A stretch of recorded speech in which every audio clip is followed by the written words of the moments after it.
आज जैसा कि आप सब लोगों को पहले से ही पता है कि फ्राइडे को जो है एक मोटिवेशनल गेस्ट लेक्चर का रखा हुआ है लोगों ने, तो उसी क्रम में आज भंडारी सर को आना था। लेकिन मैम जब हम ये शेड्यूल जारी कर रहे थे तो मैम ने कहा कि अभी हमारा रूटीन में तो नहीं, लेकिन हम जब भी कोई अगर ऐसा होगा, कोई मिस हो रहा होगा, किसी कारण उसको नहीं आ पा रहे होंगे, तो उसको हम मतलब उसको उस डे को हम अवेलेबल रहेंगे और वहाँ बच्चों का जो मोटिवेशन या लेक्चर या टेक्स्ट जो होंगे वो हम देंगे। तो मैं ये पूरी प्रेरणा कोचिंग टीम की तरफ से पहले तो मैम का स्वागत और आप लोगों से कि आप मैम का स्वागत करिए। ये हम लोग जहाँ आज बैठे हुए हैं जिस जगह, इसकी प्रेरणा स्रोत ही मैडम है और उसी क्रम में इस कोचिंग सेंटर का नाम प्रेरणा निःशुल्क कोचिंग सेंटर एवं कौशल विकास केंद्र रखा गया है। ये जितना भी हम अब तक एक महीने का जो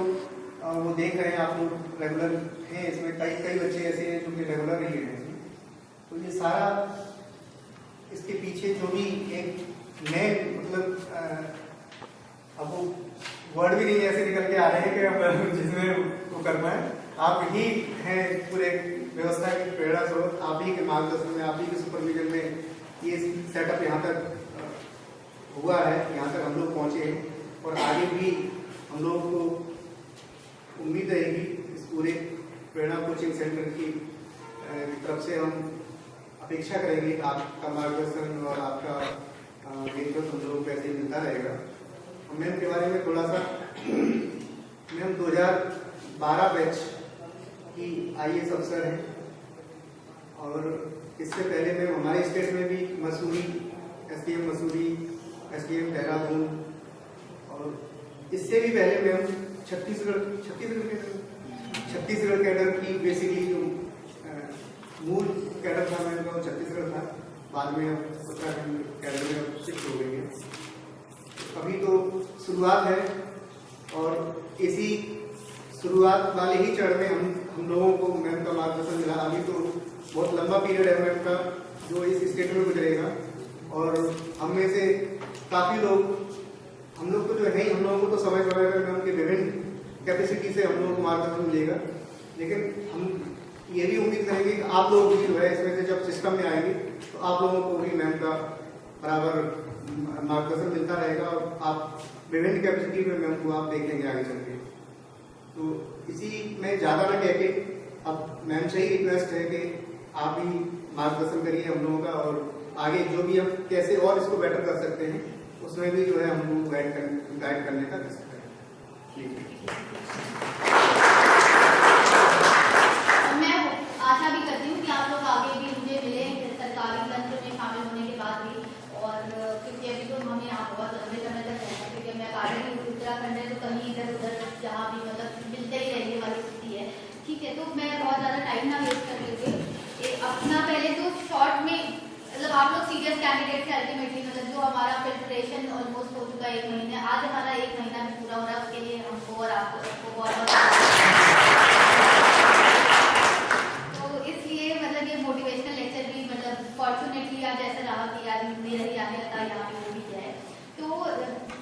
मतलब मोटिवेशनल लेक्चर का हमारा तात्पर्य मतलब हमारा जो सोचने का बस बेसिक ये था कि जब मुझे प्रिपरेशन करनी थी, मैं मतलब बहुत बचपन से हमें ये था कि IAS का एग्जाम करना है और क्लियर ही करना है वाली स्थिति थी। तो उस समय हमारे पास कोई भी था ही नहीं दूर दूर तक, मतलब ना कॉलोनी में, ना रिलेशन में, ना एक्सटेंडेड फैमिली में, ना प्रोफेशनल मतलब पापा मम्मी के कोई फ्रेंड हो, मतलब कोई था ही नहीं कि जो हमें थोड़ा सा भी गाइड कर सके कि इसमें करना क्या होता है। तो उस समय मेरे फादर कहा करते थे कि मसूरी चलते हैं, वहाँ लबासना आप लोगों ने नाम सुना होगा, Lal Bahadur Shastri national academy of administration, जहाँ पे IAS की ट्रेनिंग होती है। तो उनका ये कहना था कि मसूरी चल के वहाँ के गेट पे खड़े रहते हैं लबासना के, कोई ना कोई तो कभी निकलेगा तो उससे गाइडेंस ले लेंगे हम लोग। तो ये सोच के मुझे लगा कि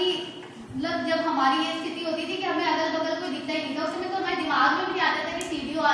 IAS होते हैं, DM IAS होते हैं, उनसे जाके मतलब वो तो इतनी हिम्मत ही नहीं होती थी कि वो भी एक चीज ऑप्शन पॉसिबल है। है, बस लगता था मसूरी चले जाएंगे, कोई मिल जाएगा तो थोड़ा सा गाइडेंस दे देगा। तो इसलिए अभी भी मेरे ऑफिस में अगर कोई इस चीज के लिए आता है, प्रिपरेशन के लिए या किसी भी तरीके के करियर गाइडेंस के लिए, तो मुझे लगता है कि मैं मतलब समहाउ मेरा ऐसा हो जाता है कि उसको थोड़ा ज्यादा टाइम दे दो, उसको समझा दो ज्यादा, बिकॉज मतलब ही और she is in my place. जैसे मैं उस समय होती, अगर मुझे कोई 2 मिनट के लिए भी टाइम दे देता तो मैं कितनी अनुग्रहित हो जाती। इसलिए मतलब हमने ये आज मोटिवेशन लेक्चर का ये इसको इंटीग्रल पार्ट बनाया कि आपको रूबरू होने का मौका मिलेगा। And this is the USP of this coaching institute. Delhi में इतनी कोचिंग इंस्टीट्यूट होती है, वहाँ पे एक दिन आता है, उसका 15 दिन प्रचार प्रसार होता है कि कोई IAS आ रहा है, ये सिलेक्टेड है, या फिर वो अलाइड में भी होता है तो भी खूब प्रचार प्रसार करके वो लोग अच्छे से, हम लोगों को भी लगता था, मतलब मैंने भी दिल्ली में कोचिंग करी, लगता था अच्छा वो आ रहे हैं। फिर हमारे जो और रूममेट्स वगैरह होते थे वो लोग भी बड़ी अच्छे, ये 52 रैंक आ रहे हैं, इनसे मिलने जाना है, ये पूछना है, वो पूछना है। तो मतलब वो उस समय प्रिपरेशन के स्टेज में ये रहता ही है, जबकि दिल्ली तो हब हुआ करता है, फिर भी हमारे अंदर इतना क्रेज हुआ करता था, अच्छा कोई आ रहा है तो चलो क्वेश्चन की लिस्ट बना के उससे पूछेंगे। तो इसलिए हमें लगा कि ये एक यूएसपी भी रहेगी, क्योंकि मतलब हम लोग सीधे उससे जुड़े, तो मतलब we have a lots of people कि हम जिसको हर फ्राइडे को हम आपके सामने उपस्थित कर सकते हैं, जिन्होंने खुद IAS को क्लियर किया है। तो ये हमारा बेसिक पर्पज है। तो मैं बस शॉर्ट में इस पर बताना चाहूँगी, बचपन से मतलब मेरा तो जैसे पूछते हैं लोग कि कब से था, ये था या नहीं था, कैसे अचानक से आ गया, एक्सीडेंटली आ गए, तो मेरा तो पूरा पहले से था। और उसके लिए मतलब ऐसा भी रहता है कि आपको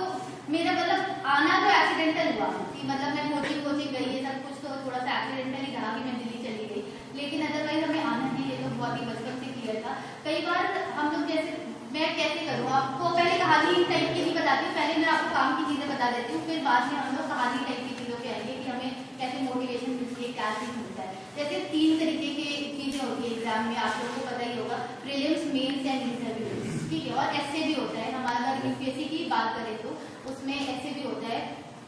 तो हम मतलब इस तरीके से एक बार आपको शॉर्ट में बस बता देते हैं, उसके बाद मतलब पूरी अदर थिंग्स, क्योंकि कुछ होता है कि एकदम कॉन्क्रीट चीजें, ये सब जैसे कॉन्क्रीट चीजें कि आपको क्या करना है क्या नहीं करना है ये पता होना चाहिए, and you do it. And there are certain intangible things जो एब्स्ट्रैक्ट होती हैं, जो मतलब आपके मेंटल फ्रेमवर्क होता है। जैसे जैनिज्म में आप लोगों ने पढ़ा होगा ना, 3 रत्ना होते हैं, राइट नॉलेज, राइट जेंडर, ये सब टाइप की चीजें। वैसे ही हमारे IAS की प्रिपरेशन में भी मतलब मुझे लगता है कि 4 रत्ना, चतुर रत्ना टाइप की चीजें होती हैं, जो चीजें अगर हमने कर ली तो मतलब कि हमारा सक्सेस इज पक्का। तो one of them is first is कि हमारा राइट मटेरियल होना चाहिए पढ़ने का, है ना, कि हम मतलब जैसे उस दिन DM सर भी यहाँ पे आए थे तो सर ने भी बताया कि स्टडी लेस। हम कई लोग ये करते हैं कि इंडिया ईयर बुक भी पढ़ लो, इकोनॉमिक सर्वे भी पढ़ लो, इसको कवर टू कवर पढ़ना ही पड़ेगा। मतलब हम लोग बात करते हैं ठीक है, मतलब आप पढ़ सकते हो, लेकिन ये कंपलसरी ऐसा कुछ भी नहीं है कि अरे मतलब वहाँ दिल्ली में भी हम थे तो कुछ लोग ऐसे होते थे, अरे तुमने इकोनॉमिक सर्वे नहीं पढ़ा, मतलब टू बी वेरी फ्रैंक मैंने इकोनॉमिक सर्वे देखा ही नहीं था अपना, जब तक मेरा सिलेक्शन नहीं हो गया, उसके बाद मैंने इकोनॉमिक सर्वे फर्स्ट टाइम देखा। तो ऐसा कुछ कंपलसरी नहीं, आपको इकोनॉमिक सर्वे पढ़ना ही पढ़ना है, इंडिया ईयर बुक पढ़ना ही पढ़ना है, क्योंकि लोग कह रहे हैं। अगर आपको लग रहा है उसमें से कोई पार्ट है ठीक ठाक तो आप उसको पढ़ लो, अगर आपको लग रहा है तो केवल दूसरों के कहने के हिसाब से नहीं पढ़ना है, ठीक है। तो इसलिए स्टडी लेस वाली एक आप जैसे प्रीलिम्स में मैं ये बताना चाहूंगी कि आपका प्रीलिम्स या फिर ये सभी 1 डे एग्जाम्स के लिए भी एप्लीकेबल है। आप एक तो जो एग्जाम का तरीका है उसमें आपको पहले एकदम अपने आप को मतलब उस मेंटल फ्रेमवर्क में ले जाना होगा। अगर आपको प्रीलिम्स देना है, मान लीजिए प्रीलिम्स देना है या 1 डे एग्जाम देना है, तो आपको बिल्कुल प्रीलिम्स का बिल्कुल अलग अप्रोच होना होता है, अलग एटीट्यूड होना होता है। तो आपको उसमें अपने आप को पहले ढालना होगा कि अच्छा प्रीलिम्स है तो ठीक है, मुझे किस तरीके के क्वेश्चन पे ज्यादा फोकस करना है, हमें कैसे टाइम को डिवाइड करना है उस पर ज्यादा फोकस करना है, OMR हमें कैसे भरना है इस पर भी फोकस करना है। मतलब बहुत ही छोटी छोटी चीजें होती है जिस पे आपको फोकस करना होता है। फिर कॉल वाले आपके मान लीजिए 4 पार्ट से होते हैं, रीजनिंग, मैथ्स, इंग्लिश और GS होते हैं। तो आपको अपना स्ट्रॉन्गेस्ट पॉइंट आइडेंटिफाई करना, अगर आपको लगता है आपका इंग्लिश अच्छा है तो पहले इंग्लिश से शुरू करिए, मैथ्स अच्छा है तो मैथ्स से शुरू करिए। लेकिन तो इस तरीके की स्ट्रैटेजी भी होनी होती है, वो हर 1 डे एग्जाम या प्रीलिम्स सबके लिए यही एप्लीकेबल होता है। तो आई वुड ओनली सजेस्ट कि आपके जो कन्वेंशनल पार्ट होता है GS का, जैसे इकोनॉमी, पॉलिटी, ज्योग्राफी, हिस्ट्री, इस तरीके की, इसके लिए बस मैक्सिमम 1 बुक आप सेलेक्ट करें, 4 बुक से पढ़ने की कोई आवश्यकता नहीं। जैसे Bipin Chandra is considered to be the best for history, लेकिन समहाउ ऐसा हुआ कि मैंने शुरुआत करी तो मुझे स्पेक्ट्रम मिल गई हिस्ट्री की, तो अब मैंने स्पेक्ट्रम एक बार पढ़ ली, फिर मुझे पता चला बिपिन चंद्रा भी बुक है। Bipin Chandra also is a good book, लेकिन मुझे लगा कि मतलब एक बार पढ़ लिया और मैं इससे ज्यादा फेमिलियर हूँ, तो इसी को मैं रिवाइज कर लूँ तो वो मेरे लिए ज्यादा बेनिफिशियल होगा रादर देन बिपिन चंद्रा नए सिरे से पढ़ने में। तो इसलिए एक बुक को ज्यादा बार पढ़ना इज बेटर दैन कई बुकों को एक बार पढ़ने के। तो आप थोड़ा सा टाइम लगा के सेलेक्ट कर लीजिए आपको कौन सी बुक पढ़नी है, तो उसी को रिवाइज करिए, उसी में हाईलाइट वगैरह करिए। हमारी मतलब इमेज वाली मेमोरी होती है, मतलब फोटोग्राफिक मेमोरी हम जिसे कहते हैं, कि आपको पढ़ोगे तो आपको मतलब उसी बुक में उस जगह पर वो चीज लिखी रहेगी तो आपको समहाउ वो दिमाग में आती है जब आप एग्जाम में लिखते हो। तो इसलिए कोशिश करिए एक ही बुक से वो कन्वेंशनल पार्ट प्रिपेयर करें। फिर सेकंड हमारा होता है इसमें जीएस वगैरह टाइप के एग्जाम्स में सबसे इंपॉर्टेंट होता है करंट अफेयर्स, तो हमारा मोर देन 50% ऑलमोस्ट आता है। उसके लिए न्यूज़पेपर तो पढ़ना ही पड़ेगा, मतलब हिंदू पढ़ लें या हिंदी मीडियम में जो भी आपको बेस्ट लगे एक न्यूज़पेपर पढ़ना पड़ेगा। उसमें भी आप सिटी न्यूज़ और ये सब फालतू चीज़ों में कई बार ये भी रहता है न्यूज़पेपर हम कैसे पढ़ें, तो ये फालतू चीज़ों में टाइम नहीं वेस्ट करना, उसने उसको मार दिया, उसने बाइक से चोरी चेन लूट ली, और ये सब चीज़ें नहीं पढ़नी है। मतलब हमें पढ़ना है नेशनल न्यूज़ और इंटरनेशनल न्यूज़, और स्टेट न्यूज़ अगर कोई बहुत इंपॉर्टेंट टाइप की है कि स्टेट ने कोई अच्छी स्कीम लॉन्च करे, या फिर आपकी उत्तराखंड वगैरह वाले जो एग्जाम है इसमें तो स्टेट न्यूज़ भी इंपॉर्टेंट है, ठीक है। तो ये बस ये 3 लेवल तक की न्यूज़ ही पढ़नी है आपको, लोकल लेवल की न्यूज़ से कोई मतलब नहीं होना चाहिए। और एडिटोरियल भी कई बार ऐसा होता है कि हम हर बार न्यूज़ खोलते हैं इंडिया चाइना रिलेशनशिप, उसी को दूसरे लैंग्वेज से करके वही एडिटोरियल आता है। तो ऐसा नहीं कि एडिटोरियल पढ़ना इंपॉर्टेंट कहते हैं सब लोग, तो आपको सभी एडिटोरियल पढ़ना ही पढ़ना है आप। बल्कि करंट अफेयर्स के लिए तो मैं ये भी सजेस्ट करूंगी कि आप मतलब मैंने जो किया मैं वो बता दूंगी, बाकी आपको अपना इंडिविजुअली भी थोड़ा सा देखना पड़ेगा कि करंट अफेयर्स के लिए जो भी जितने भी टॉपिक्स होते हैं, मान लीजिए अगर इलेक्शन हुआ है तो election can be one topic जिसको हम इंडेक्स बना के मैं आगे के 2-3 पेज छोड़ देती थी, उसमें इंडेक्स बना के कि ठीक है इलेक्शन से रिलेटेड, फिर पेज नंबर 1 में इलेक्शन डाला और एक किसी एडिटोरियल से मुझे मान लीजिए 2 अच्छे पॉइंट मिले बस इलेक्शन से रिलेटेड, तो वो 2 मैंने लिख दिए। फिर नेक्स्ट मुझे मिला कि मान लीजिए कि अभी प्राइम मिनिस्टर ने चाइना विजिट करी, तो मैंने second PM visit to China डाल दिया। फिर पेज नंबर 2 पे या 1 पे छोड़ के 3 पे हमने पीएम मतलब इंडिया चाइना रिलेशनशिप कर दिया, फिर उसमें 1 पॉइंट मिला 2 पॉइंट मिला उसको डाल दिया। इस तरीके से मतलब वो हमारा पूरा एक मोटा स्पाइरल बाइंडिंग वाली जैसे मेरी कॉपी हुआ करती थी, तो उसमें हमारा पूरा लास्ट में अच्छा सा कंपाइलेशन बन गया था जिसमें इंपॉर्टेंट पॉइंट्स हुआ करते थे जिसको हम यूज कर पाते थे अपने आंसर्स में। तो ये भी कर सकते हैं न्यूज़पेपर पढ़ते समय, तो आपको लगेगा भी कि आप कुछ कंप्लीट कर रहे हैं, मतलब किसी फोकस के साथ किसी एक पर्पस के साथ न्यूज़पेपर पढ़ रहे हैं, ऐसा नहीं लगेगा कि चलो बस पलट लिया और काफी हो गया, ठीक है। फिर उसके बाद प्रीलिम्स में आप व्हाट टू डू वाला तो हो गई, और साथ में कंपाइलेशन भी आई वुड सजेस्ट कि कई बार ये भी होता है कि न्यूज़पेपर में हमसे कुछ चीजें छूट ही जाती है, मतलब कि ये सबके साथ ही होता है कि मान लीजिए प्रीलिम्स में स्पेशली वो छोटे छोटे क्वेश्चन आते हैं, तो प्रीलिम्स में और ज्यादा जरूरी हो जाता है कि मेंस में तो सभी बड़े टॉपिक कोई जनरली आपको से छूटते नहीं है, लेकिन प्रीलिम्स में छोटा कोई आरबीआई का गवर्नर चेंज हुआ ये वो हुआ तो हो सकता है छूट गया हो आपसे। तो एक कंपाइलेशन अच्छी कोई भी आपको जो भी लगे,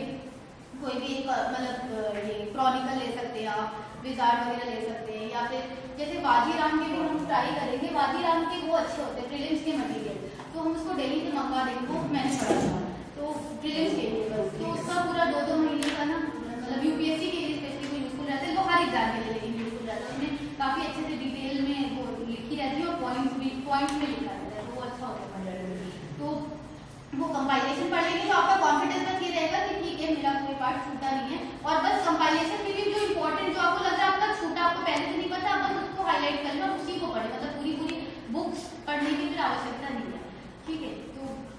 इतना कर ले तो मेरे ख्याल से प्रीलिम्स में व्हाट टू स्टडी वाला पार्ट आपका कंप्लीट हो जाएगा। उसके बाद आता है हमारा how to attempt the paper, तो उसमें तो आपको मतलब you have to go with the framework की मतलब I am here to crack it and I am the one who is going to crack it, मतलब ऐसे बिल्कुल नहीं जाना कि अरे ऐसे पढ़ रही है वैसे पढ़ रही है, ये तो देखो कितना लेके आई, इतनी मोटी बुक लेके आई है, तो वैसे टाइप का, और मतलब कुछ लोग देखने में बहुत इंटेलिजेंट टाइप लगते हैं तो उनको देख के बिल्कुल डरना नहीं, मतलब कि मैं ही इंटेलिजेंट हूँ ऐसा टाइप का नहीं, सीरियस नहीं, क्योंकि कुछ लोग बहुत ही कॉन्फिडेंटली अपने मम्मी पापा को बाय कर रहे हैं तो कि मम्मा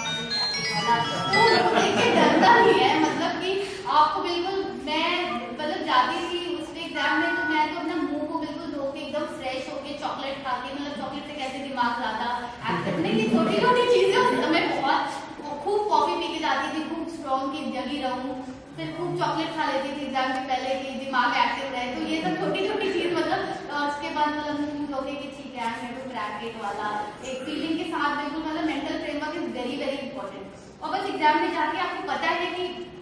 2 घंटे का पेपर है, 100 क्वेश्चन से आपको मोटा मोटी पता है कि आपको किस चीज से स्टार्ट करना है, आपको जीएस ज्यादा अच्छा लग रहा है आप जीएस से स्टार्ट करो, जिस भी चीज से अपनी इंडिविजुअल ये स्ट्रैटेजी पहले से होनी चाहिए। वहां जाके भी कि पलटना शुरू किया, अच्छा यहाँ से शुरू करते, नहीं ये कठिन लग रहा है, थोड़ा यहाँ से शुरू करते, ये वाली चीज नहीं होनी चाहिए। बस आपने सोचा है आपको इंग्लिश से शुरू करनी है, ठीक है, आपको एक क्वेश्चन गड़बड़ लग रहा है, उसको बोल करके आगे बढ़ लो, फिर दूसरा क्वेश्चन सॉल्व कर लो, मतलब उस तरीके से आपको सॉल्व करना है। और सबसे इंपॉर्टेंट, अगर आप कुछ कर रहे हो तो फिर मार्क जरूर कर दीजिए, अगर किसी को छोड़ रहे हैं कि वो छूटे मत, ऐसा ना हो कि आपने अभी के लिए छोड़ा तो छूट ही जाए। कोशिश तो करिए, सीरीज में अटेम्प्ट करें, लेकिन अगर नहीं हो रहा है तो उसको छोड़ के आगे बढ़ जाइए। और OMR में कुछ भी, मतलब OMR का भी आपकी स्ट्रैटेजी होना चाहिए, कैसे फिल करेंगे, क्योंकि कई लोग होते हैं कि पहले पूरा 100 भर लिया, फिर उसके बाद मार्क करना शुरू किया, बीच में आपने एक क्वेश्चन छूटा है, पता चला उसी में आंसर भर दिया, उसी में गोल कर दिया, तो आपका मतलब वो मिसमैच नहीं होना चाहिए। इसलिए OMR भर के ही प्रैक्टिस करना चाहिए। कि मैं तो ये करती थी कि 1 2 3 भर रही हूँ, तो मुझे भरने में भी मुझे लगता था मेरा वो मतलब मेरी कंसंट्रेशन खत्म हो रही है कि मैं इधर कर रही हूँ, उधर भी भर रही हूँ, फिर भरने, तो मैं ये करती थी 1 भरा, 1 का C आया तो C पे बस डॉट कर लिया, फिर 2 कर लिया, 2 में मान लीजिए D आया, D पे बस डॉट टाइप का कर ली। फिर ये सब जब हो जाता था तो लास्ट में जब मतलब थोड़ा 15-20 मिनट बचा होता था तो हम पूरा भर लेते थे। और एकदम लास्ट के लिए भरने के लिए नहीं बचा, 15-20 मिनट रहे, ये ना हो कि आपने कर लिया, लास्ट के 5 मिनट में आपने भरना शुरू किया, फिर आपका टाइम ही खत्म हो गया। तो उस तरीके से स्ट्रैटेजाइज आपको अपने हिसाब से करना पड़ेगा, विच इज सबसे इंपॉर्टेंट है। दूसरी चीज, प्रीलिम्स में कई बार ये लगता है कि इसमें नेगेटिव मार्किंग है तो इसको अटेम्प्ट ही नहीं करते हैं। तो कुछ लोग होते हैं 100 क्वेश्चन रहते हैं तो 30 अटेम्प्ट करके आ जाते हैं, मतलब जो कि बिल्कुल बेवकूफी है। मतलब अगर आप वैसे भी सोचें कि आपका 1/3 कटेगा अटेम्प्ट करने पे, तो आपने नहीं अटेम्प्ट किया तो आपको वैसे ही 0 मार्क्स मिल गए। आपने 3 अटेम्प्ट किया, 3 में से 1 भी सही हो गया, you are in the positive. आपका 3 में से 1 सही हुआ, मतलब 2 गलत हुए, तो आपको 3 का तो 1 मार्क्स मिल गया और 2 का कटा 0.67, तो आपको 0.33 मार्क्स, तो तब भी फायदा हो रहा है ना। लेकिन अंधाधुंध नहीं अटेम्प्ट करना है, लेकिन ये है कि अटेम्प्ट अपना, कई लोग बिल्कुल अटेम्प्ट ही नहीं करते कि मैं नहीं श्योर हूँ, नहीं करना चाहिए। तो थोड़ा इंटेलिजेंट गेसिंग जिसको हम कह सकते हैं, तो 60-65 तो अटेम्प्ट, 70-75 तो अटेम्प्ट करेंगे, तभी तो सिलेक्शन के चांसेस है ना। 75 आप अटेम्प्ट ही नहीं करोगे, 100 में से 30 अटेम्प्ट करोगे तो आपने वैसे ही अपने आप को फेल डिक्लेयर करा लिया। इसलिए नंबर ऑफ अटेम्प्टेड क्वेश्चन आपके होने चाहिए थोड़े, मतलब थोड़े ठीक ठाक। और अगर उसमें भी वो करें आप इंटेलिजेंट गेसिंग कर ले, जैसे जनरली आता है कि 1 and 2 are correct, 1 2 and 3 are correct, तो अगर आपको पता है कि 3 तो पक्का ही गलत है, तो जिसमें भी 3 इज करेक्ट लिखा आप उसको तो एलिमिनेट कर सकते हैं ना। इस तरीके से कई आंसर सही हो जाते हैं, मतलब आपको मिल जाता है, अच्छा इसमें 3 करेक्ट लिखा, इसमें 3 करेक्ट लिखा, तो ये दोनों तो नहीं हो सकता है, चलो ये हो सकता है वाला। तो इस तरीके से थोड़ा सा मतलब ट्राई करने के लिए रखें, बिल्कुल आएगा तभी करेंगे वाली स्थिति नहीं होती, क्योंकि 100% किसी को नहीं आता है, तो भी वेरी टाइम। और प्रीलिम्स में मतलब हमें थोड़ा ज्यादा, प्रीलिम्स या 1 डे एग्जाम में, मतलब इसीलिए थोड़े अटेम्प्ट हमें ठीक ठाक कर लेने चाहिए। ठीक है, प्रीलिम्स में तो मतलब मुझे लगता है कि और किसी को, और 1 डे एग्जाम सबका यही है कि जो हमारे IBPS IBPS के एग्जाम्स भी होते हैं उसमें भी मुझे लगता है कि इस तरीके से, और एक्यूरेसी मतलब बिल्कुल आपको बैठना नहीं है। कुछ लोग होते हैं बीच में पानी वानी में पीने, पता नहीं कैसे चले जाते हैं कि बिल्कुल टाइम ही नहीं रहता है, और मैं तो मुझे लगता है कॉन्सेंट्रेशन ही भंग हो जाएगा अगर मैं इधर उधर पानी वानी पी जाऊंगी। तो बस मतलब अटेम्प्ट कर, जो भी करना है आप 3 अपनी जिंदगी के आखिरी 3 घंटे मान के, आपकी 2 घंटे मान के उसमें अटेम्प्ट करना है। मतलब ये आपको गिव योर बेस्ट कि एक भी क्वेश्चन, ये कुछ लोग आलस में हो जाते हैं, चलो 2 ही क्वेश्चन तो पूछ रहे लिखेंगे, चलो ठीक है, मतलब जल्दी निकल, जल्दी भी निकल जाते हैं कुछ लोग, पता नहीं कैसे। मतलब मैं तो लास्ट मोमेंट तक ही देखती रहती हूँ, ये हो सकता है वो, मतलब 100% तो नहीं कोई करके निकल सकता है ना। तो आप मतलब अपने अच्छे से टाइम दीजिए, इतना रेस्टलेस होने की आवश्यकता नहीं है। मतलब you have studied hard to appear for that exam, तो आप उसको जब तक एग्जामिनेशन हॉल में अपने पेपर में नहीं रिफ्लेक्ट करेंगे तब तक कोई नहीं समझने वाला है कि आपने कितनी मेहनत करी है या ये चीज आपके लिए कितनी इंपॉर्टेंट है। वो आपको एग्जामिनेशन पेपर में ही दिखानी पड़ेगी, तभी लोग समझेंगे। ठीक है, तो बाकी फिर मेंस आता है। मेंस मतलब IAS का भी हो सकता है, PCS का भी हो सकता है, या किसी भी अन्य एग्जाम का भी हो सकता है। तो उसमें जो प्रीलिम्स वाला पार्ट है वो तो आपका फ्रेश टाइप का रहता है, उसको तो आप पता ही रहता है। अब आपके 2 तरीके हो सकते हैं मेंस में पढ़ने के, या तो सीरीज में पढ़ने का कर सकते हैं आप, जैसे मान लीजिए आपका ऑप्शनल है ज्योग्राफी एंड GS का, मान लीजिए आपने हिस्ट्री, ज्योग्राफी, पॉलिटी सब कुछ है, तो या तो आप ऐसे कर सकते हैं कि ऑप्शनल मैंने ज्योग्राफी पहले मैंने पूरा रिवाइज करके एक बार तैयार कर दिया, क्योंकि आपको पहले से तो तैयारी होती है प्रीलिम्स के पहले से, जब भी आपने करा होता है, लेकिन थोड़ी थोड़ी चीजें छूटी होती है जो आपको लगता है कि अच्छा ये वाला, मान लीजिए हमारा कोरल रीफ वाला टॉपिक नहीं प्रिपेयर्ड है, तो ठीक है उसको थोड़ा सा करके नोट करके प्रिपेयर कर लिया। तो वो छोटी छोटी चीजें करके आपने एक बार ज्योग्राफी प्रिपेयर कर लिया, फिर आपने GS का हिस्ट्री ले लिया, GS का पॉलिटी, एक एक करके कर सकते हैं। या फिर कुछ लोग होते हैं कि वो साइमल्टेनियसली करते रहना चाहते हैं सब कुछ, कि हम ज्योग्राफी भी पढ़ेंगे सुबह शाम को, हम हिस्ट्री पढ़ेंगे या फिर सुबह सिर्फ ज्योग्राफी कंटिन्यू करते रहेंगे ऑप्शनल वाला, और शाम को मैथ्स भी पढ़ेंगे, ये भी करेंगे, तो वो आपकी इंडिविजुअल चॉइस है, ठीक है। मतलब मुझे लगता है कि मैं ज्योग्राफी पढ़ रही हूँ तो बस मैं ज्योग्राफी के ही उसमें धुन में होके बस ज्योग्राफी कंप्लीट कर दूँ, उसके बाद मैं हिस्ट्री पढ़ूंगी, फिर मैं हिस्ट्री कल पढ़ लूंगी, तो सब कुछ मैं इंटर रिलेट कर पाऊंगी। तो ये मेरा तरीका था, लेकिन ये मतलब it is totally up to you कि आप क्या करना चाहते हैं। अगर आपको लगता है आप सुबह शाम करके डिवाइड करना चाहते हैं जैसे, तो वो आप वैसे कर सकते हैं। दूसरी चीज ये कि मेंस में सिलेबस के अकॉर्डिंग ही पढ़ें, मतलब पढ़ाई कई सारी चीजें जाती है, मतलब कई बार लोग बुक रिकमेंड कर देते हैं तो आपको लगता है कि आप कवर टू कवर वो बुक पढ़ लो, ऐसा बिल्कुल भी नहीं करना है, क्योंकि जैसे खुल्लर हमारे यहाँ बहुत मोटी होती थी, ज्योग्राफी मेरा ऑप्शनल था, तो सब लोग खुल्लर लेके घूम रहे हैं, तो खुल्लर लेके घूमते रहते थे, तो अब इतना कुछ है ही नहीं खुल्लर में पढ़ने के लिए, मतलब उसमें मुश्किल से मतलब 10-12 पेज पढ़ने लायक मुझे लगा, तो हमने अल्टीमेटली तो मतलब उतना ही पढ़ना है ना जो आपके पढ़ने लायक है, जो आपके सिलेबस में है। हो सकता है आपकी वो चीज़ कहीं और से कवर हो गई, हो सकता है आपने कोचिंग में पढ़ ली हो या किसी और जगह से पढ़ ली हो, तो आपको पूरी बुक कोई भी पढ़ने की जरूरत नहीं। आप तो नेट वेट भी हमारे टाइम पे उतना ज़्यादा नहीं था, तो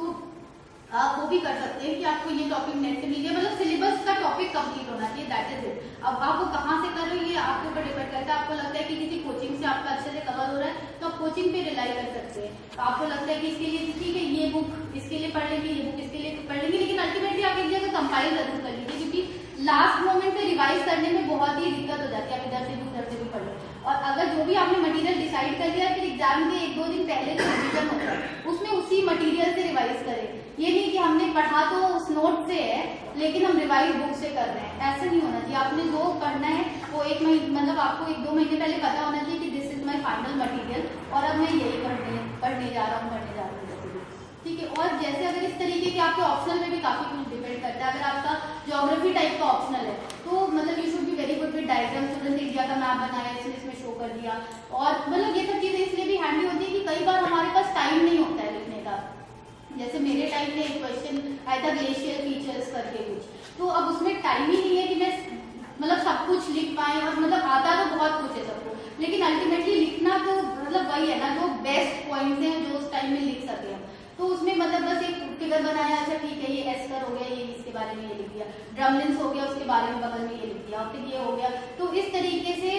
मतलब हमारा पूरा कोई कहाँ से काटेगा मार्क्स। आपने सारे फीचर्स लिख दिए, आपने रीजन लिख दी कैसे बनता है, ये डिपोजिशनल फीचर है ऐसे बनता है वैसे बनता है, तो बस आपने 2-3 चीजें लिख दी है फिगर बनाते, तो मतलब देयर इज नो स्कोप, आपका कोई किसी चीज पे मार्क्स नहीं काट सकता है। दूसरी चीज ये भी है कि आप जब ये करें मतलब मेंस में लिखे तो आपको नंबर ऑफ वर्ड्स पे नहीं ध्यान देना है, आपको मार्क्स पे अल्टीमेटली ध्यान देना है। मान लीजिए हमारा 250 मार्क्स का पेपर होता है और 180 मिनट्स होते हैं आपके पास, तो अप्रोक्सीमेटली मतलब हम 7.72 मिनट्स एक क्वेश्चन के लिए आपको एक नंबर के लिए मिल जाए। तो आप मान लो 10 मार्क्स का क्वेश्चन है तो आप 7.2 भी पूरा मत मानिए, थोड़ा तो आप पेपर भी पढ़ेंगे, तो मैक्सिमम 7 मिनट्स आप एक 10 मार्क्स के पेपर में दे सकते हैं, 10 मार्क्स के क्वेश्चन में दे सकते हैं। तो बस उतना ही दीजिए, वो भले ही लिखा रहे आपको 300 वर्ड्स का लिखिए और बगल में 10 मार्क्स लिख दिया, तो आप वर्ड्स मत देखिए, वर्ड्स कोई नहीं, आपको अल्टीमेटली 10 में से कोई 25 मार्क्स तो दे नहीं देगा। आप लिख दिया अगर आपने 300 वर्ड, 10 मार्क्स में आपके पास 7 ही मिनट है, तो आपको 7 मिनट में ही उस आंसर को प्लान करना है, आपको कैसे करना है। तो ये सब चीजें अपना होमवर्क पहले से करके जाए कि हमें कितना मिनट किस चीज में डिवोट करना है और उसी हिसाब से पेपर करें, अदरवाइज वो पूरा छूट जाएगा। मतलब हमारा मेंस में ये भी एक इम्पोर्टेंट, और कौन से पॉइंट्स मतलब हमें बेस्ट आने हैं ये भी इम्पोर्टेंट है, आपको कैसे अंडरलाइन करके लिखना है। और कोशिश तो मतलब यही होनी चाहिए ज्योग्राफी टाइप का, अगर किसी को ऑप्शनल है कि हम सब में डायग्राम्स वगैरह बना दें, डायग्राम प्रोजेक्ट कुछ भी बना दें। मेरा पब्लिक एडमिनिस्ट्रेशन भी दूसरा ऑप्शनल था, तो उसमें थोड़ा फ्लो चार्ट वगैरह बना के और मोटिवेशन वगैरह जैसे उसमें टॉपिक्स होते थे तो मैट्रिक्स बना दिया, ये सब कर दिया, तो उससे भी काफी मतलब हमारे आंसर बाकियों से अलग दिखते हैं। सेकेंडली पब्लिक मतलब आपके ऑप्शनल पे डिपेंड करेगा, जैसे ज्योग्राफी में तो बहुत ज्यादा करंट रिलेटेड कुछ नहीं है, लेकिन पब्लिक एडमिनिस्ट्रेशन में सब कुछ करंट में जैसे हो रहा है तो उससे आप रिलेट अवश्य कर सकते हैं। लास्ट में फॉर इंस्टेंस करके आप 1-2 लाइन लिख सकते हैं कि जैसे अभी इस केस में हुआ, मान लीजिए कि इलेक्शन का कुछ जैसे इंडियन एडमिनिस्ट्रेशन में आ रहा है इलेक्शन से रिलेटेड, तो आपको लग रहा है कि 6 मंथ से ज्यादा जैसे कि रहता है ना कि 6 मंथ्स के अंदर उसे एमएलए इलेक्ट होना पड़ेगा तभी वो सीएम कंटिन्यू कर सकता है, लेकिन झारखंड में इसका वो हो रहा है, मिसयूज हो रहा है, ये वो करके मतलब आप थोड़ा सा मतलब उस समय होता था, तो आप ये सब कुछ चीजें लिख सकते हैं फॉर इंस्टेंस करके, उसको अंडरलाइन भी कर सकते हैं। ऐसा कुछ लोग बताते हैं कि यूपीएससी में पैराग्राफ्स में ही लिखना है और अंडरलाइन वगैरह नहीं करना, मतलब कुछ ऐसी भ्रांतियां यूपीएससी के किसी भी मेंस के लिए बताते हैं कि वो उसमें वो होता है, बचकाना लगता है पॉइंट्स में लिखना, ये वो। ऐसा कुछ नहीं, आपको जिस चीज में जैसा लगे उस तरीके का ही लिखना है। अगर आपको लगता है कि फंडामेंटल ड्यूटीज पूछा था हमारे में, फर्स्ट क्वेश्चन आई रिमेम्बर हमारे जीएस में था, तो फंडामेंटल ड्यूटीज तो पॉइंट्स में लिखोगे ना। कॉजेज पूछा है, आप कॉजेज तो पॉइंट्स में लिख के आप बेटर कन्वे कर सकते हो ना अपने, बस आपको ये शो करना है एग्जामिनर को कि आपको आपका आंसर पता है। तो अब उसको कैसे भी, मतलब ये बिल्कुल मतलब जो मिसगाइडिंग चीज है कि आपको पैराग्राफ्स में ही लिखना है, मतलब ये हमें काफी बताते थे लोग कि पैराग्राफ में लिखना है, वो डिपेंड करता है। अगर आपको फिलोसफिकल टाइप का कोई क्वेश्चन है तो आप पैराग्राफ में लिखिए, नहीं तो आप पॉइंट में भी लिख सकते हैं। और मतलब जल्दी जल्दी लिखना है तो आप डायग्राम बना के साथ साथ पॉइंट में लिख सकते हैं, टोटली डिपेंड करेगा। ठीक है, आप हेडिंग डाल के भी लिख सकते हैं कि कॉजेज, इफेक्ट्स, ये सब सोल्यूशन व्हाटएवर, ठीक है, हर तरीके से लिख सकते हैं। बस मतलब आपका वो होना चाहिए, इम्पैक्टफुल होना चाहिए, दैट इज व्हाट मैटर्स। ठीक है, मेंस में तो और बाकी हमारा मेंस का करंट अफेयर मैंने बता ही दिया कि आप लोग उसमें न्यूज़पेपर के नोट्स टाइप का बना के उससे हेल्प मिल सकती है। बस बाकी मेंस में भी थोड़ा सा टाइमिंग इसलिए हो जाता है कि आपके लगातार उतने नहीं होते वैसे, लेकिन आपका सबसे इंपॉर्टेंट चीज ये है कि जितना भी आपने पढ़ा हो वो एग्जाम के एक दिन पहले ही पूरा रिवाइज होना है। मेरा क्योंकि ऑप्शनल ज्योग्राफी का बैठ था, तो मेरा एग्जाम ऐसे था 29, 30, 31 को एग्जाम था, फिर 1 को गैप था, 2 और 3 को फिर मेरा ऑप्शनल था, मतलब मेरा पूरा 29 से 3 तारीख तक में पूरा पेपर ही हो गया, पूरा मेंस। तो उस केस में जैसे जीएस आपको हिसाब से प्लान करना पड़ेगा कि ठीक है 21 तक मैं बाकी सब कुछ अच्छे से रिवाइज करके रखूंगी, क्योंकि पबैट सबसे अच्छे से रखूंगी, क्योंकि पबैट में बिल्कुल टाइम नहीं है। फिर ज्योग्राफी के लिए चलो तब भी एक दिन मिलेगा, फिर जीएस के लिए तो अच्छा टाइम है, तो वो 22 से लेके 28 तक या 23 से लेके 28 तक जैसा भी प्लान किया होगा, 5-6 दिन केवल जीएस रिवाइज कर लिया। इंग्लिश ऐसे में तो ऐसा कुछ रिवीजन नहीं होता, उसमें तो पहले से जो करना होता है वो करना होता है। हिंदी में भी ऐसा कुछ रहता नहीं है, वो जो पहले से किया होता है उतना ही काम आ जाता है। फिर और वैसे तो वो क्वालिफाइंग ही होता है। फिर हमारा ये हो जाता है कि हमारा ज्योग्राफी को एक रात में रिवाइज करना है, वो करना ही है, मतलब सब कुछ आप अपनी आंख के सामने से गुजार लो, तभी आपको वो कॉन्फिडेंस आ पाएगा एक दिन पहले। ठीक है, और फिर पबैट मतलब इस तरीके से प्लान करना है कि रिवीजन सबसे ज्यादा इम्पोर्टेंट है, इस तरीके से प्लान करिए, अदरवाइज आपका वहाँ पे कॉन्फिडेंस कम हो जाता है। ठीक है, ये हो गया। फिर ऐसे भी आता है कुछ एग्जाम्स में, तो ऐसे के लिए तो हमारा ये रहता है कि आपका जितना टाइम हो आप बिल्कुल जल्दीबाजी में आते एकदम ऐसे लिखने लगना है, ऐसा बिल्कुल नहीं करना है। आपको पहले तो टॉपिक चूज करने में थोड़ा सा टाइम देना चाहिए, 5-7 मिनट का, कि मैं इसमें लिखूंगा तो क्या लिखूंगा, मतलब 1-2 मिनट सोच लीजिए। अगर आप बिल्कुल कन्विंस हैं कि ठीक है ऐसे ठीक है, तो उसके बाद फिर थोड़ा सा ब्रेनस्टॉर्म उसको करके भी देख लीजिए 15-20 मिनट का, कि आपको पॉइंट्स जनरेट हो पा रहे हैं या नहीं जनरेट हो पा रहे हैं। क्योंकि कई बार हम लिखना शुरू कर देते हैं और उसके बाद फिर लगता है कि इसमें तो कुछ है ही नहीं लिखने के लिए, तो आप थोड़ा 15 मिनट टाइम उसमें लगा के उसको ब्रेनस्टॉर्म, क्योंकि 3 घंटे का ऐसे का पेपर होता है यूपीएससी में, पीसीएस में कितना होता है मुझे आइडिया नहीं है, लेकिन 2 घंटे से कम ऐसे होता है क्या पीसीएस में? कितनी देर का होता है? 3 घंटे। हाँ, तो आराम से 1 घंटा, तो मैंने तो मतलब 1 घंटा प्लानिंग करी है, उसके बाद 3 में से 1 चूज करना होगा ना, तो इसलिए टॉपिक चूज करें, फिर इसके बाद प्रॉपर अच्छे से ब्रेनस्टॉर्मिंग करें। फिर उसके बाद मैं इंट्रोडक्शन और कंक्लूजन भी रफ बना लेती थी, कुछ अच्छा सा, मतलब इंट्रोडक्शन और अच्छा सा कंक्लूजन हो, उसके बाद हम लिखना शुरू कर देते। मतलब ये लगभग 1 घंटा तो मैं इसी में कर लेती थी अपना, मतलब 50 to 60 मिनट्स। उसके बाद फिर अच्छे से लिख के मतलब कैसे कैसे करना है वो आपका फ्लो बहुत क्लियर रहेगा तभी। और ब्रेनस्टॉर्मिंग के लिए भी लगता है कि क्या लिखे, तो ब्रेनस्टॉर्मिंग में कुछ क्वेश्चंस अपने आप से पूछिए, जैसे कि मान लीजिए कि ठीक है इसका कॉज क्या है, इसका इफेक्ट क्या होगा, इसका सोल्यूशन क्या है। फिर दूसरा तरीका होता है ब्रेनस्टॉर्मिंग करने का कि व्हाट पूछिए, किसी भी कोई भी टॉपिक है कि क्रिएशन ऑफ स्मॉल स्टेट जैसे हमने लिखा था, तो उसमें ठीक है व्हाट, व्हेन, वेयर, हाउ, इस तरीके के क्वेश्चंस अपने आप से थ्रो करिए तो आपके ब्रेनस्टॉर्मिंग के टॉपिक जनरेट होंगे। फिर तीसरा तरीका है कि अच्छा ठीक है इसका इम्पैक्ट मान लीजिए लिखना है, तो social impact, social cause, political impact, political cause, economic चीज, इकोनॉमिक या सोशल एस्पेक्ट क्या है इसके, इस तरीके से भी मतलब ये 3-4 तरीके हैं ब्रेनस्टॉर्मिंग करने के लिए। तो क्वेश्चन पूछिए व्हाट, व्हेन, वेयर, हाउ, फिर दूसरा है पॉलिटिकल, सोशल, इकोनॉमिक और ये सब फिलोसफिकल व्हाटएवर, ये सब तरीके के, या फिर कॉज, इफेक्ट, सोल्यूशन, इस तरीके से। तो इसमें आपका मोर और लेस सभी कुछ कवर। और फिर एक और है कि आपको एग्जाम्पल्स और ये सब करंट से उसको कैसे थोड़ा बहुत रिलेट करना है। ठीक है, अगर आपका टॉपिक उस तरीके का तो ये करेंगे तो आपकी ब्रेनस्टॉर्मिंग से पॉइंट अच्छे से जनरेट हो जाएंगे। फिर उसके बाद आपको ऐसे, और ये भी बहुत जरूरी नहीं कि आप बहुत लंबा ऐसे लिखें, कुछ लोग मतलब 2-2000 वर्ड्स का लिखते हैं, लेकिन मेरा चॉइस करना शुरू करूँगा और पहले से भी एक ऐसे 25 मिनट की प्लानिंग करेंगे। फिर हमारा इंटरव्यू पार्ट, तो इंटरव्यू पार्ट में तो आपने मेल दिया होता है, फिल्म दिया होता है, तो आपका सब कुछ बिल्कुल तैयार ही होता है, जीएस वगैरह, करंट अफेयर्स वगैरह सब कुछ। इसमें बस करना ये है इंटरव्यू में कि आपको बस न्यूज़पेपर बीच में पढ़ते रहिए, आपके पास टाइम भी है तो आप न्यूज़पेपर्स तो सबसे ज्यादा जरूरी है, करंट पे बहुत ज्यादा फोकस रहता है, और स्पेशली आपके इंटरव्यू की जो डेट है उसके 1 महीने पहले तक उस बीच उस ड्यूरेशन में जो चीज हुआ था वो तो सबसे इम्पोर्टेंट होता है। तो ये तो एक करंट वाला पार्ट हो गया। सेकेंडली जो आपका बायोडेटा है उसको भी तो जो कुछ भी लिखा है वो सब कुछ बहुत ही अच्छे से पढ़ना जरूरी है। उसमें भी मतलब 3-4 चीजें, जैसे आपका स्टेट जो भी है उत्तराखंड, इसका बहुत इंपॉर्टेंस है। अगर आप उत्तराखंड वाला ईसीएस दे रहे हैं तब तो ठीक है, तब तो सबका ही उत्तराखंड है तो उतना इस पे फोकस नहीं करना, लेकिन अगर यूपीएससी दे रहे हैं तो अपना स्टेट भी इंपॉर्टेंट है। बाकी सबके लिए अपना सिटी, आपकी मतलब जिस भी डिस्ट्रिक्ट को बिलोंग करते हैं उसकी पॉपुलेशन ये वो क्या चीज इंपॉर्टेंट है, टूरिज्म के लिए क्या अच्छा है, ये सब चीज कौन से अच्छी, मतलब कुछ भी अगर अच्छी घटना हुई हो, आज के कोई इंपॉर्टेंट पर्सनालिटी हो, ये सब चीजें, कैसी इंडस्ट्रीज है, उसका ऑक्यूपेशनल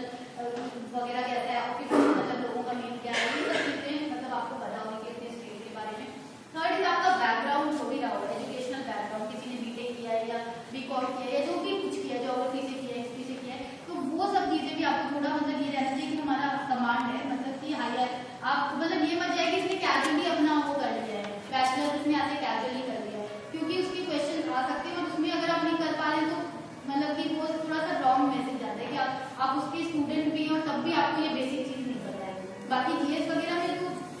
आगे मैं बता दूंगा आगे। फिर चौथी चीज इंपॉर्टेंट है आपकी हॉबीज। अगर आपने हॉबी लिखी है वो आपने अपनी मन मर्जी से लिखी है, हॉबीज किसी ने फोर्स नहीं की, उसके बारे में फिर आपको मतलब ये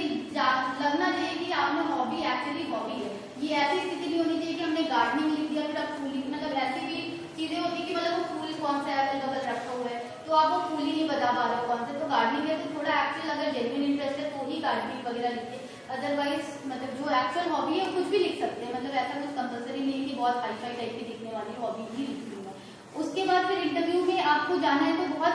मतलब डर करके नहीं जाना है कि इंटरव्यू में मुझसे पूछेंगे मैं नहीं बता पाई तो क्या होगा वाली स्थिति से नहीं करना है, मतलब you just have to be, मतलब आपको जॉली भी दिखना है और सीरियस भी दिखना है, मतलब ये भी नहीं कि आप मुंह बना के बैठ गए और बिल्कुल डर के बैठ गए तो भी मतलब कोई आपसे मतलब कि it is more of a personality test, तो आप ये भी नहीं शो करना है। फिर दूसरी चीज आप ये भी नहीं कि आप बिल्कुल कि आपको कह दिए कि स्माइल करना तो मतलब हंसते ही जा रहे हैं वहां बैठ बिना बात के, तो वो भी नहीं करना है। तो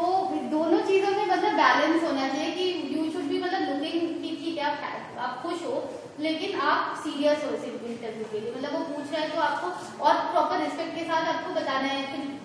मतलब कई बार मतलब वॉक में जाते हैं कि आप आई कांटेक्ट ऐसे करिए वैसे करिए, मतलब बहुत ज्यादा ओवर कॉन्शियस नहीं होना है। आई कांटेक्ट मतलब ठीक है आप इधर उधर देख के मत उससे बात करिए, जो नॉर्मली हम जैसे बात कर रहे हैं बस वैसे ही बात करना है कि आप बिल्कुल एज इनकी स्टेयर ही करने लगे आई कांटेक्ट मेंटेन कर रहे हैं, तो वो चीजें नहीं होनी चाहिए। मतलब जस्ट आप समझ लीजिए आप उससे बात करने जा रहे हैं और कोई चीज मान लीजिए फैक्चुअल क्वेश्चन नहीं आता है तो there is no harm in saying कि मुझे नहीं पता है, या फिर अगर मान लीजिए आपको लग रहा है कि ये होता है तो अगर जैसे मतलब मुझसे ही कुछ चीजें पूछी थी उस समय तिरुवनंतपुरम में वॉल्ट बी तो मतलब मंदिर का खुला था, तो मतलब मुझे पूरी कहानी पता थी और मतलब मुझसे पूछ लिया पहले तो मुझे बहुत मन करने लगा मैं सब कुछ बता दूं, तो मतलब मैंने लेकिन उनसे पूछ लिया एक बार कि सर मतलब should I tell the entire thing, तो उन्होंने कहा हाँ बताओ, तो फिर हम बताने लग गए पूरा। अगर वो मतलब ऐसा नहीं कि जबरदस्ती आप एकदम शुरू हो जा रहे हैं और मोनोलॉग शुरू कर दे रहे हैं कि मैं तो चुप ही नहीं होगा मुझे तो सब पता है मैं बताऊंगी, तो ऐसा भी नहीं करना है,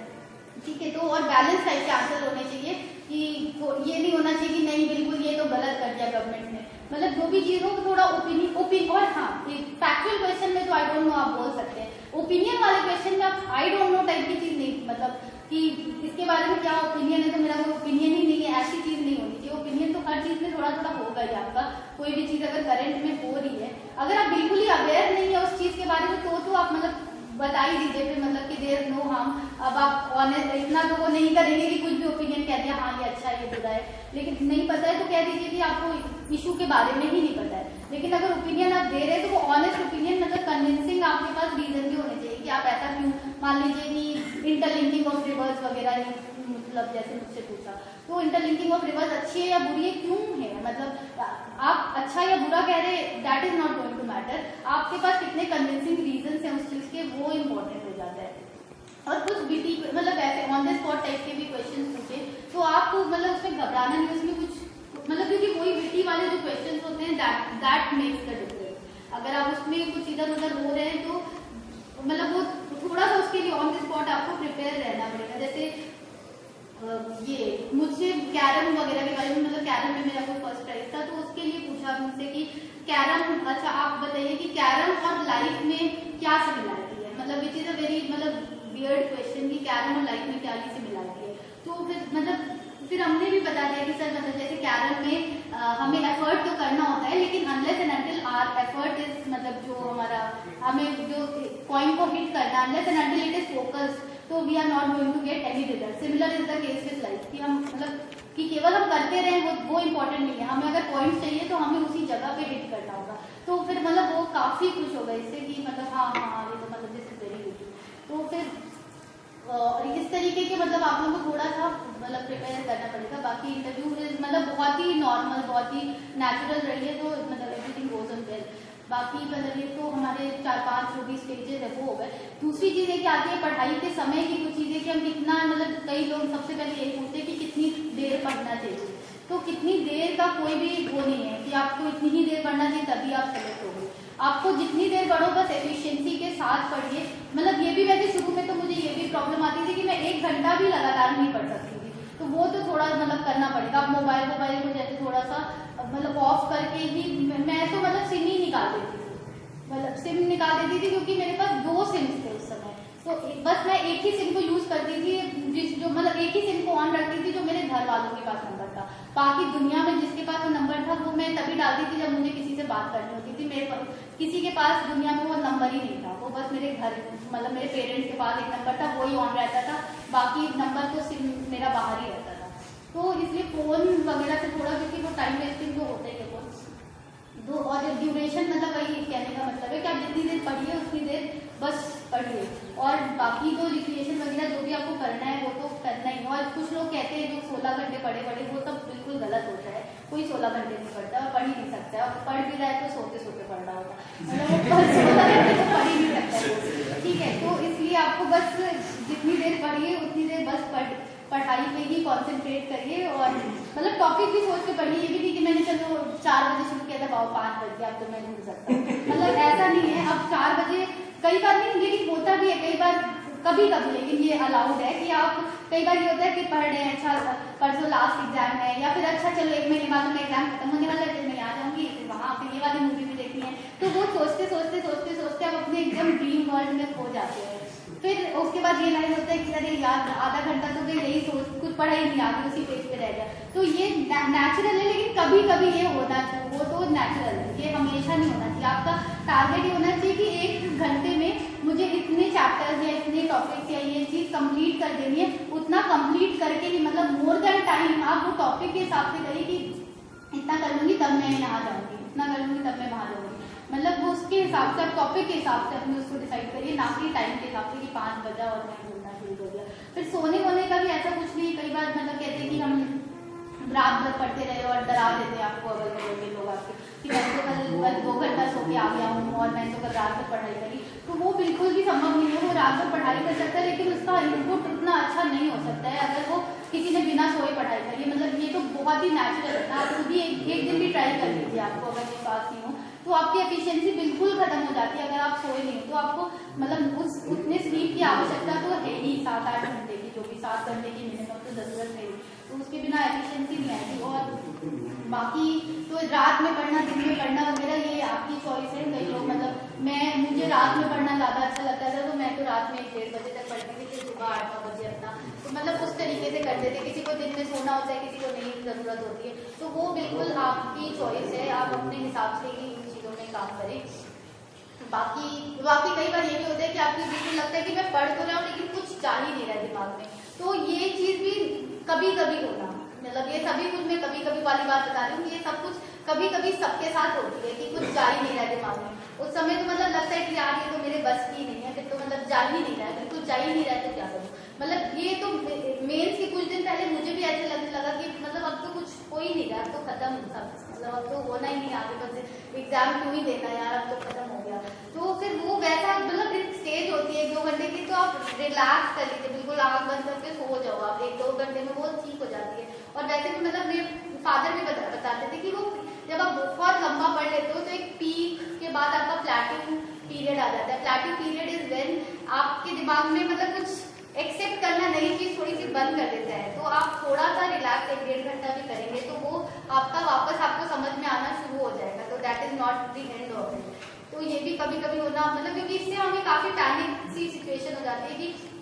अब क्या करें। और कई बार ये भी होता है कि हम कुछ लोगों से मिल लेते हैं जो बहुत बड़ी बड़ी बातें बता देते हैं कि अच्छा इसने इसको ये किया, वो वैसे किया, और अच्छा इसका नाम सुना है तुमने, इसने तो ये अभी ऐसा हुआ वैसा हुआ। तो फिर हम लोग भी डर जाते हैं कि इसका जब नहीं हुआ, इसने 3 बार दे दिया, तो मेरा कैसे होगा वाले।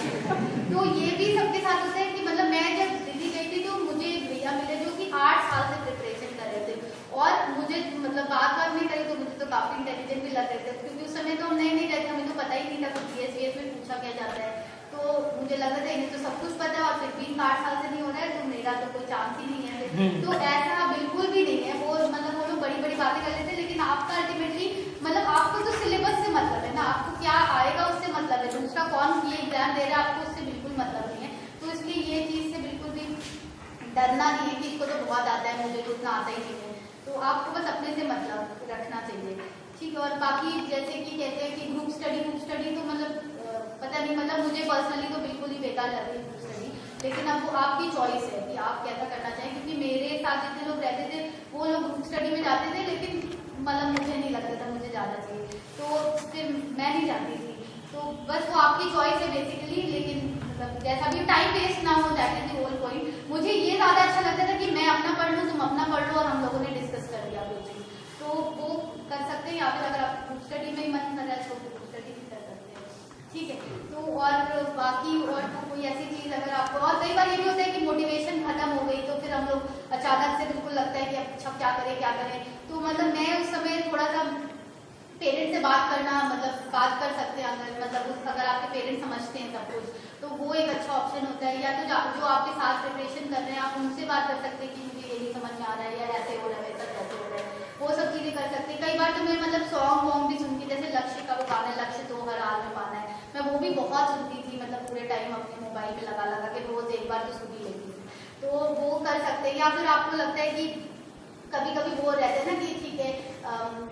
मतलब आपको किसी मोमेंट में लगता है कि आपकी पढ़ाई आप समय उतना नहीं दे पा रहे हो, तो आप समय को लेके स्लोगन लगा लेते थे कि ठीक है I will study for at least 11 hours in a day, या कुछ ऐसे करके कुछ लगा दिया तो ठीक है। तो मतलब वो चीज कुछ दिन इंस्पायर करती है, वो तो बाद में स्लोगन ही किनारे पड़ा रह जाता है, लेकिन वो उस समय का जो आपका डाउन रहता है, मतलब अप्स एंड डाउन रहते हैं ना, तो वो आपका 2-3 दिन का डाउन रहता है कि जब आपको लगता है कि मैं ये नहीं कर पा रही हूँ, तो आप उस समय के लिए वो 2-3 दिन के लिए सफिशिएंट होता है। वो स्लोगन देके आप मोटिवेट हो रहे हो तो फिर तो मतलब जरूरत भी नहीं होती है। तो इसलिए मतलब मोटिवेशन को भी कभी कम नहीं होने देना, हमेशा मोटिवेटेड रखना है, क्योंकि ये चीज से सबके साथ होती है और उसके बावजूद भी सब लोग मतलब जो भी क्लियर करते हैं वो करते हैं क्लियर। तो अल्टीमेटली मतलब आपको ही करना है, ये सोच के बस करना है। और बाकी आप लोग अगर कुछ पूछना चाहें तो बता दीजिए, ठीक है। किसी को कुछ पूछना है? कोई पहली हो आपकी, क्योंकि हमें तरफ यही फीडबैक मिली है, कुछ बच्चे हेजिटेट करते हैं, हाँ, है ना, तो एकदम ये ओपन सेशन है और आप लोग जो भी आपके मतलब आ रहा है, कुछ भी आ रहा है, क्योंकि हर किसी की अपनी सोच होती है, हर किसी का अपना एक स्ट्रेटेजी होती है, बहुत छोटी छोटी चीज होती है। आप सोचेंगे अगर हम बोलेंगे तो शायद सब लोग उसको अदरवाइज लेंगे या हंसेंगे। मैं बताती हूँ आपको हेजिटेशन कम करने के लिए कि मेरा तो एक ये भी बहुत बड़ा मेरे दिल का एक बहुत बड़ा क्वेश्चन था कि मैं कौन से पेन से मेंस दूंगी। मतलब ये कोई सोच सकता है, ये पूछ सकते हैं आप लोग अगर आपको डाउट हो। तो मैंने मतलब हमारे उससे बताया कि यूनिबॉल पेन मैंने सुना था कहीं से कि यूनिबॉल पेन से देना चाहिए एग्जाम, उसका बहुत अच्छा। तो मैंने यूनिबॉल खरीदा और फिर यूनिबॉल से मैंने उसको 2-4 दिन लिख के देखा, तो उसका इंक फैल रहा था, मुझे लगा कि इससे नहीं लिखना है, इसका तो इंक फैल रहा है। फिर उसके बाद मुझे लगा कि अच्छा और कौन सा पेन लेती, तो मैं दुकान पे जाके मैंने फिर सारे जितने भी मुझे जेल पेन से लिखना था, जेल पेन से मुझे लगता है अच्छी राइटिंग बनती है, तो फिर मैंने एल्कोस जेल, माई सेलो जेल, इस तरीके के 5 रुपए वाले जो पेन होते हैं, फिर मैंने वो सारे खरीद के लिए। लेकिन उसमें भी मुझे 50 गलतियां दिखी कि इसका डायमीटर बहुत बड़ा है, अच्छे से लिखा नहीं रहा है, ये तो बहुत स्लिपरी ग्रिप है, इसे तो फिसल जा रहा है, फिर इसका तो कलर बहुत लाइट ब्लू है इस पेन का, तो ये अच्छा नहीं लग रहा है और फिर ऊपर से 5 रुपए का, मतलब ये लग रहा था यूपीएससी मेंस में दे रही हूँ और 5 रुपए और यूनिबॉल 80 रुपए का था, तो मुझे यूनिबॉल से ही मन कर रहा था। तो अल्टीमेटली फिर मैं और गई थी, अच्छा और पेन दिखाओ, फिर फाइनली मुझे 20-20 रुपए का एक होता था सेलो फ्री फ्लो, मुझे वो दिखा तो मैं उससे ठीक है, मतलब वो फिर मैंने उसके 15-20 लेके, मतलब ये तरीके की भी चीजें होती है, मतलब कोई भी चीज कोई भी क्वेश्चन बेवकूफाना नहीं होता है, मतलब these things actually happen if you are serious then these things will come to your mind, मतलब आप समझ रहे हैं ना कि जो नॉन सीरियस है उनके लिए ये चीज मैटर नहीं करती कौन सी पेन से लिखती हूँ क्या कर रही हूँ, लेकिन अगर कोई सीरियस है तो उसके लिए छोटी छोटी चीजें मैटर करेंगी। तो अगर आपको इस तरीके की बेवकूफी वाले भी कोई डाउट्स है तो आप पूछ सकते हैं, ठीक है, तो कोई भी चीज बेवकूफी नहीं होती है, जो सीरियस या डाउट ये वेरी करेगा, ये जो छोटी चीजें हैं बड़ी चीजें वेरी करेंगी पर्सन टू पर्सन, हमारी कैसी अप्रोच है, हम कैसे चीजों को देख रहे हैं उस वजह से, तो इसमें कोई वैसी बात नहीं है। हम लोग चूंकि आप उस मिशन की तरफ चल रहे हैं और आप जो है एक सक्सेस पर्सनालिटी के रूप में आज आपके सामने, मतलब जैसा मैंने कहा कि वो फैक्ट है, जब हम स्टूडेंट होते हैं तो हमें ये लगता है कि हम किसी गस्टेड ऑफिसर को भी अगर सुन भी ले, उनके आसपास से भी निकल जाए, तो हमें ये लगता है कि हमारा ये बहुत बड़ा, मतलब हमारा आज का दिन जो है सफल हो गया। हमारे कई लोगों से जैसे हमारे लोग बात होती है, हम जब बैठे होते हैं तो ये होता था पढ़ाई के टाइम पे, आप लोगों को तो इतना सौभाग्य है, इतना अच्छा प्रिविलेज है कि आपको 5 IAS ऑफिसर्स का सीधा मार्गदर्शन आपको मिल रहा है। और ये जब हम ये कार्यक्रम जारी कर रहे थे गेस्ट लेक्चर का, तो मैम से बात हुई, मैम ने कहा कि हम ऐसे टाइम पे देखेंगे जब कोई अवेलेबल नहीं होगा, तो हम ये सोच रहे थे हमने कि पता नहीं कौन सा दिन आएगा, लेकिन ये अपॉर्चुनिटी बहुत जल्दी मिल गई लेकिन हम उस समय ये सोच रहे थे कि पता नहीं कौन सा दिन ऐसा होगा कि जो अफसर किसी कारणवश नहीं अवेलेबल हो पाएंगे, तो तब मैम का हम लोगों को सुनने का वो मिलेगा अवसर। लेकिन ये बहुत जल्दी, मतलब बिगिनिंग मंथ आज 9 है और लास्ट 9 को हमने इनॉग्रेशन हुआ था इसका, बहुत जल्दी ये आप लोग बताइए कुछ पूछिए अगर डाउट कुछ ये है प्लानिंग हो जाती है कि 3 मंथ या फिर 5 मंथ का टाइम है, उस टेन्योर में सिलेबस वगैरह फिट कर लिया कि हमको ये पढ़ना है, ये सब पढ़ना है, कि इस महीने में ये निपटाना है, फिर देंगे। लेकिन बीच में कुछ सोशल इश्यूज ये पड़ जाता है कि फैमिलीज के साथ में रहते हैं, धीरे माइंड से वो चीज की बोले लगती है, वो तो बीच का जो है वो संभालना थोड़ा सा मुश्किल हो जाता है, तो उसके लिए क्या करना सही रहेगा? शेड्यूल अपना मैं बनाती थी अपना शेड्यूल की 20 जुलाई तक ये कर लेना है, 20 जुलाई तक ये कर लेना है, तो वो जरूरी नहीं है 20 जुलाई को ही हो जाता था, वो 20 का 27 जुलाई वगैरह, मतलब जरूरी नहीं है कि आपको बिल्कुल ही स्टिक आप करोगे। तो हम मतलब मैंने सितंबर, क्योंकि हमारा 29 अक्टूबर को मेंस था, तो हमारा फिर मतलब 1 जुलाई से समझ लीजिए हमने मेन पर शुरू करा, तो वो ठीक है, वो थोड़ा बहुत आगे पीछे हो जाता है, लेकिन आप और उसको मैं बेड टेबल, मतलब वो भी आपकी इंडिविजुअल चॉइस, आप टेबल चेयर पे पढ़ना चाहते हैं, बेड पे लेट के पढ़ना चाहते हैं, बैठ के पढ़ना चाहते हैं, तो मुझे बेड टेबल पे ही बैठ के पढ़ना अच्छा लगता था, तो मैंने अपने बेड टेबल को चिपका लिया था, ये जो शेड्यूल टाइप का हमने बनाया था कि 20 जुलाई तक ज्योग्राफी, इतने दिनांक तक ये करके, तो अगर आपका थोड़ा बहुत आगे पीछे हो रहा है तो मतलब there is no issue in that. और फिर आपका डेली का मतलब जो मेरी मेन कॉपी टाइप की होती थी उसके पीछे भी मैं लिख लेती थी 27 जुलाई को आज मतलब ये टॉपिक करना है, तो हो सकता है मैंने 7-8 चीजें सोची हो तो उसमें से 5 ही हो पाई, तो there is no issue in it. लेकिन आपकी प्लानिंग होनी चाहिए कि आप कितना लैग कर रहे हैं, उसको आप फिर नेक्स्ट डे जिससे रिकवर कर सकते, उसको कवर कर सकते, ठीक है। तो बाकी तो उसमें कोई इतना इशू नहीं, सबके साथ होता है, थोड़ा 2-4 दिन आगे पीछे हो जाते हैं, ठीक है। और किसी ठीक है मैम, जब आपने तैयारी का सोचा तो आपने पहले मेंस की तैयारी करी, क्योंकि कहते हैं कि पहले मेंस की तैयारी करनी चाहिए, उसमें बहुत टाइम कंज्यूम होता है।